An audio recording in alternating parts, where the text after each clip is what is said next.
মিষ্টি পদ বানাবো বলে আম এনেছি তাই, মরিচ মশলা সঙ্গে নিয়ে চলো আচার বানাই।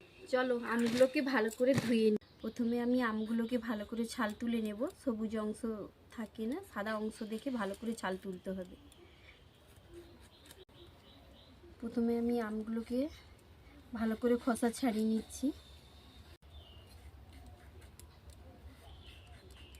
কিছু একের পর এক সমস্ত আমগুলো ছাল খোসাগুলো তুলে নেব। আমটা খোসা ছাড়ানো হয়ে গেছে, এবার আমি এগুলোকে চুড়ে নিচ্ছি। আমার আমগুলো চূড়া হয়ে গেছে। এবার আমি একে একে যেগুলো নিয়ে করব তার সরঞ্জাম আমি নিয়েছি। প্রথমে আমি নিয়ে নিচ্ছি নুন। যেমন আম সেই পরিমাণে আমরা নুন দেব। তারপরে দিচ্ছি হলুদ,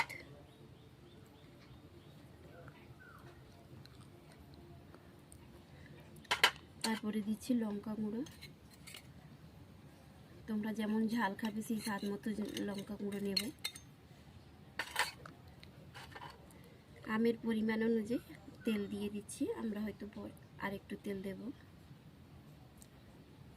সর্ষের তেল, সলনির সর্ষের তেল। তারপরে দিয়ে দিচ্ছি নুন দিয়ে দিচ্ছি। তারপরে দিচ্ছি চিনি, এইটা চিনি পরিমাণ মতো দিচ্ছি। সব কিছু নিয়ে নিয়েছি। এবার আমি একসাথে এগুলো একে একে করে মাখিয়ে নিচ্ছি। মাখিয়ে রোদে দিতে হবে। আম পরিমাণে তেলটা কম ছিল, তাই জন্য আরেকটু তেল দিয়ে দিলাম।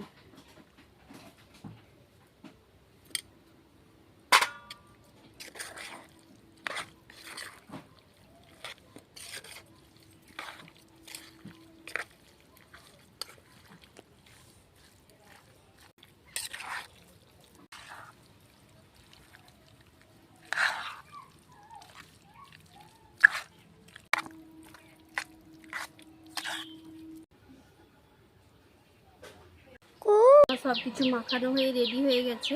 এবার আমি একে একে জারে ভরে নিচ্ছি।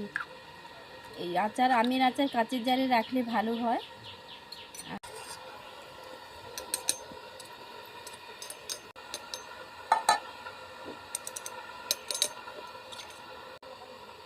এই যে আমার আচার বানানো হয়ে গেছে। সঙ্গে সঙ্গে আমের সরষে কাসুন্দি দিয়ে আমের আচার করছি। এখন আমি ছাদে রেখে